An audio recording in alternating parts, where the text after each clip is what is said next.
নমস্কার বন্ধুরা, কেমন আছেন সবাই? আমার চ্যানেলে আপনাদের স্বাগত জানাই। আজকে থাম্বনেল থেকে আমরা নিশ্চয়ই বুঝতে পেরেছেন কি নিয়ে ভিডিও দিতে চলেছি। আজকের ভিডিওটা কিন্তু খুব সুন্দর হতে চলেছে, অতএব আপনারা স্কিপ না করে পুরো ভিডিওটি দেখবেন। আজকে 24 তারিখ জানুয়ারি মাসে, আর আজকে আমি দিনটাকে কোনোদিন ভুলতে পারবো না। আজকে আমার এই দিনটা বিশেষ একটা দিন, মনে রাখার মতো দিন। আজকে আমি জি বাংলা চ্যানেল থেকে দিদি নাম্বার 1 প্ল্যাটফর্মে দাঁড়িয়ে রচনাদির হাত থেকে সম্মানের সাথে আমি দিদি নাম্বার 1 উইনার ট্রফি পেয়েছি। সেটা আমি কোনোদিনও ভুলতে পারবো না। চলুন আপনাদেরকে সেই ট্রফিটা আমি দেখাই। তো চলুন তাহলে আপনাদেরকে এবার ট্রফিটা আমি বের করে দেখাই।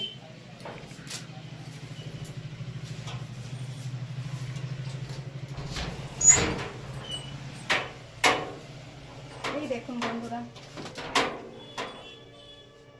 দেখতে পাচ্ছেন আমি ট্রফিটাকে কত সযত্নে রেখেছি। এটা আমার কাছে শুধু ট্রফি নয়, এটা কিন্তু আমার কাছে একটা আশীর্বাদ।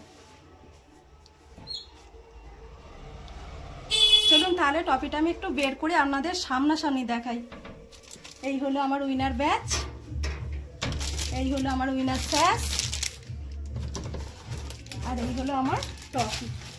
এই দেখুন বন্ধুরা, এই ট্রফি কিন্তু শুধু আমার কাছে একটা পুরস্কার বা প্রাইজ নয়, এটা কিন্তু আমার কাছে আশীর্বাদ।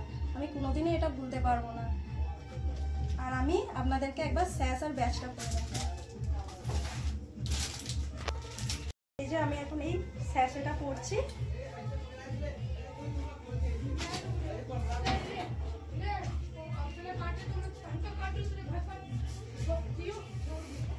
আর এই ব্যাচটাও আমি এখন লাগিয়ে দিচ্ছি, যেটা আমাকে দিদি পরিয়ে দিয়েছিলেন, রচনাদি। আজকে আমি নিজে হাতে পরে আপনাদের কাছে আমি দেখাচ্ছি।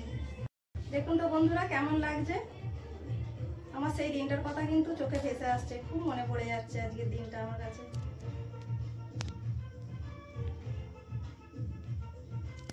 সব গিফট আপনাদের পরে দেখাবো, তার আগে আপনারা আমার টিভিতে যে শোটা হয়েছিল সেই এপিসোডটা দেখে নিন।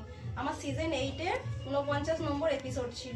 আপনারা আমার এপিসোডটি ইউটিউবে সার্চ করে দেখে নিতে পারবেন। তখন আমার হাতে ফোন ছিল না, তাই তখন আমি কোনো ভিডিও আপনাদের দিতে পারিনি।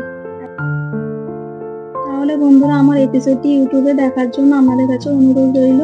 আর কেউ আগে টিভিতে দেখে থাকলে কমেন্ট করে বলবেন। তাহলে আজকের মতো এখানেই শেষ করছি। ভালো থাকবেন, সুস্থ থাকবেন।